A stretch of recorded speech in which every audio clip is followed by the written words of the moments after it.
But there was definitely, in talking to the core graphics team, they definitely had a few occasions to learn a few more tricks, as well as to get better at utilizing the hardware that we're now using as well. It was a lot different in PC, in PC land, because we probably were a little bit lazy about unloading textures and graphics, because we could just have them sit around for longer because there was more memory to use or processing power.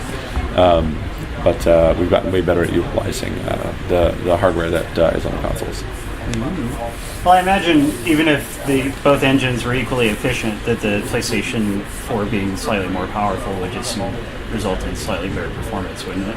Yeah, there's a difference in performance if we're going 1-to-1. Same screen resolution, though? Yep. That's good. Cool. Chat. Yeah. I wrote a guide to chat, mm-hmm. and so I've thought about the chat system a lot. And the number one chat question all Neverwinter players have, every single one, is why you censor the word "got." Very basic English word that's not bad. I think that it's actually surprisingly complex, right? To build that list of words that can and can't be said. There's a ton of localization that we have to go through as well.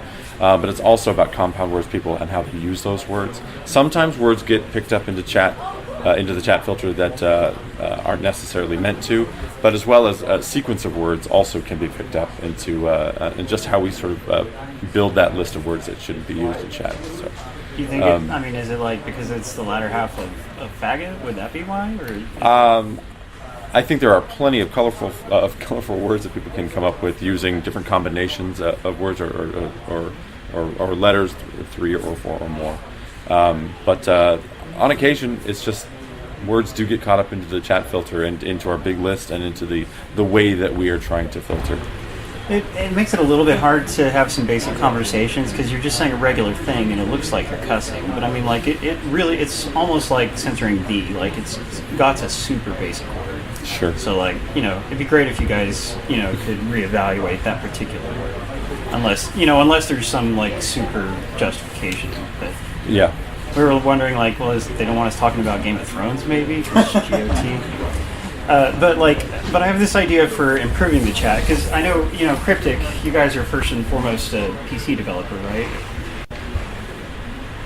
People sit different distances from their televisions. Like compared to a monitor, you sit close to that. From the television, you're sitting farther away. Like looking right now, the chat text is a little small. Like it would be super cool if we could have an option to make the chat text bigger for people who can't see it very well from where they're sitting. Because we have this in our guild. We have a 70-something year old man, possibly the oldest console Neverwinter player for all we know.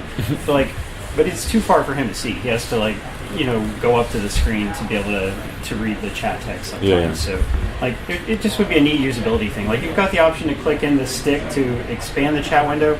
That would be a great opportunity to also make the text bigger or something like that. Sure. Or scale different UI elements differently. Yes, so absolutely. that you don't use the universal scale. You can actually have.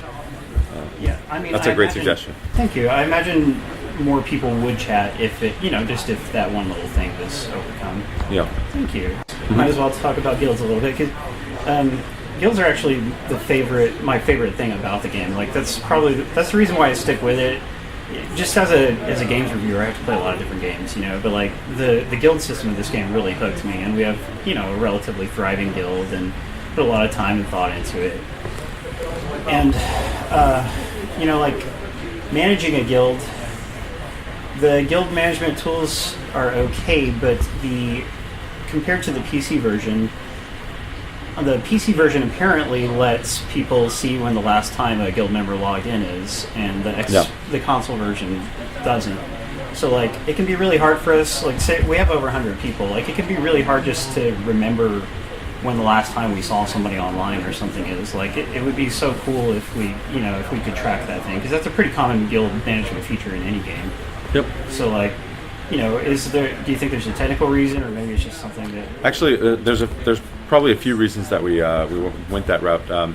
We trimmed down some information, and there's a lot of UIs that we don't have the room on that fidelity to actually show, right?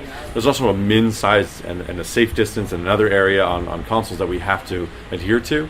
So a lot of those UIs were larger than what we could really support and really show, like you had mentioned, font size. We need to have a larger font size if we want to shrink it down. To get more of that information in, we'd have to shrink those font sizes down.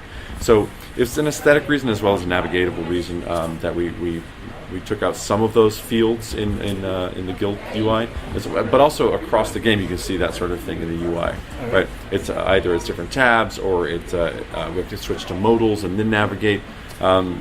But I think going through and getting your feedback and going through feedback about from the community for the things that are missing, we could probably figure out ways to get it in. But the reason why we have that field specifically missing was about the area that we had in that same window on PC was smaller for console. That's very interesting. Yeah, I mean, if you ever could solve that issue in some way, like maybe have an extra context menu or just whatever, like that would be so helpful to guild leaders. Yeah, like I said, guilds are just the coolest thing about the game. So like, any kind of improvements to guilds are always welcome. Well, we just we just had the Alliance update, and I think that with that update, we will probably get a ton more feedback about that usability, what we can do to improve that, and probably lumped into that is probably some things that we can do to improve not only guild management, but also guild information. Possibly even I've seen the request to have customized guild tabards or banners as well. Dude, that would be really neat. But I think that we have a lot of really good features for guilds right now, but there's probably some core usability or UI things for management, especially with the addition of alliances that we're going to be looking at in the near future. That would be so cool, because I imagine our guild, maybe we have 130 people in it right now, but I bet like 50 of those people are dead weight. But think of how much time it would take us to like write down everybody's name or put it in a database or something. Yeah. It would be too much trouble. Yeah, I hear you. I just recently got kicked out of my guild because I've been really busy, and they do not know that I'm the executive producer. But I had been away for a bit, and they have a pretty strict policy that you got to be active and you got to be on. So I logged back in and I was like, I'm not in my guild anymore. Because they could definitely see my last activity. You don't lord it over everybody? Absolutely not. I play a lot. I used to play every night. I've got a character all the way up through all of the campaigns. I've done that all naturally. No dev cheats or anything like that. But quite often I queue up with people. I've played many a Demogorgon match. I've missed plenty of my of my attempts to in Demogorgon to line up the attacks, and so I've been right there with all of the fans. Absolutely love playing, but in guilds, had a blast playing with my guild and in the stronghold, and then to come back after a while of doing a bunch of work and on the road. I was like, oh no, I'm still in the chat and I totally lurk. I'm a lurker in guild chat. With the previous major Xbox One update, because one just landed today, but with the previous one, you reduced the cost of a lot of things to build for the guild, which is really, really appreciated. Yeah. Some of the things still require like a whole lot of influence. It kind of feels like we all just have to do stronghold heroic encounters like all the time. I kind of wish we could, like, it'd be more fun if we as a guild could spend our time doing other things, but we just have to do so much of that. Like we just built Guild Hall Upgrade 2, and that was 70,000 influence, which was a lot, and now we have Guild Hall Upgrade 6, and that's 150,000 on top of that. Like, to jump from one thing to another where we need so much influence, it's like, I don't know, that sure is a lot, man. Yeah, it turns out that economies are a tricky thing. We have guild economies, in-game economies, Zen economies, Astral Diamond Exchange economies, right? And we have our systems team, and we have a person that's dedicated to looking at all those economies. And we have tons of meetings to go over all of that, sort of not only our take on when we play and like what our gut feeling is for the cost and things, but also we get a ton of reports and data to look at where all the guilds are, how much all the costs are, what the earn rate to spend rate is, and all that stuff. And it's an ongoing balance. We have a person that's pretty much dedicated to our economies in game. That's why you've been able to see recently more movement in Astral Diamond economy. Definitely those changes in guild economy to reduce those prices, to make it less of a hardship on smaller guilds, and we meet on a weekly basis to look at all of those economies in the game and try to build a strategy to not only address, but actually identify, make sure that we have the accurate data. So sometimes it takes a little bit to get, we're like, well, let's just pull a bunch of data, and then you got to get some data, and then you got to wait a couple weeks for a change to happen to see what that change means in the grand scheme of things.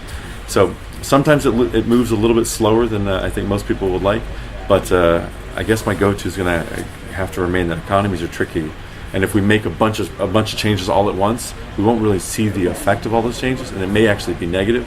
So we kind of actually make small changes and then see what the effect is, and then review, and then make another change. That's been our strategy so far. You're very good at explaining that. Yeah, I mean, each character can only earn 400 influence per day, and if people have alts, then they can contribute more that way. Mm-hmm. But yeah, I think just maybe some guild members get burnt out on doing the same thing every day. There's different kinds of dailies, like the campaigns, they have all their dailies, but those inherently have more variety than doing stronghold heroic encounters, in my opinion. Yeah. One of our policies, one of our design goals as well, is that you should be able to progress while playing the game, and not like botting, and not by just logging in and pressing a button every hour or whatever, those types of things. We have talked about how we can get influence across the game a little bit more. We also want to keep Neverwinter alive and make sure that there's other parts of the game that you may not have been for a while, to go back there and you can actually earn some things for different aspects or the thing that you're focused on now. And so that's actually what we've talked about in our most recent economy meetings with our guild specifically, and influence is how do we actually get influence outside of just being on the Stronghold map?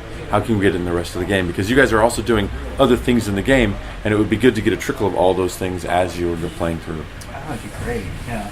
No promises. Really cool. Yeah, but yeah, at least you're thinking about it, so yeah, that's really appreciated.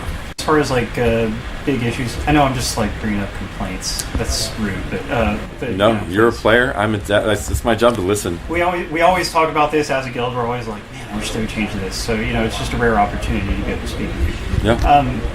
Tiamat, the Tiamat battle, it may be different on PC. I understand on PC that players maybe contribute more to the Dragonhorn compared to on consoles. So they reach levels where they can do more damage to Tiamat compared to on consoles. Because on consoles, as far as I understand, it absolutely never fills up. You probably got data that backs that up to some extent. Yeah.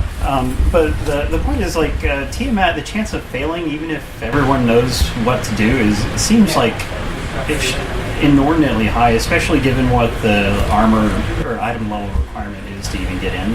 Right. So,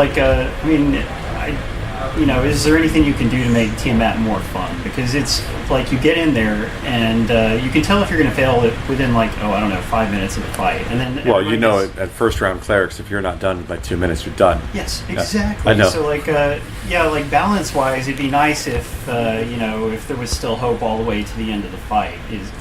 That would be a lot more fun to me anyway. Yeah, I think that this actually came up recently in different regions, in China and Russia, and then also on console, on Xbox, as well as PC. You've got Tiamat is still there, but it's really good content, but it was hard to even get that many people to actually run a Tiamat. So kind of one of the things, again, it's a strategy, and we look at things over time. So we decided, we were already looking at updating the queue system, so now at least you can get a solid group of people together to run a Tiamat. So that's a good first step. Oh, yeah. Right? Then we have to look at each of those regions and each of those platforms and make sure that that the Tiamat Horde can actually work. I think there was a bug on Xbox where it was resetting improperly. It's supposed to be once it's filled, it just stays filled for the entire week and it resets on a weekly cycle. But I think for a little bit it was resetting on a day-to-day basis.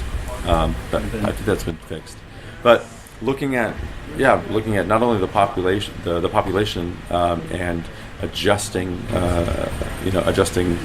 Tiamat accordingly, or the buff accordingly, but also looking at ways to incentivize people to actually go back and do those things. So that's why we upgraded all the rewards for Tiamat, to get people that thought I did Tiamat, I got all the good stuff. Now there's more stuff to go do, which should help other people go do those things. But that doesn't address some of the other issues that you mentioned. But I think the answer there is similar to the economy question. You have to look at each of those instances separately and try to figure out what the real issues are going on there.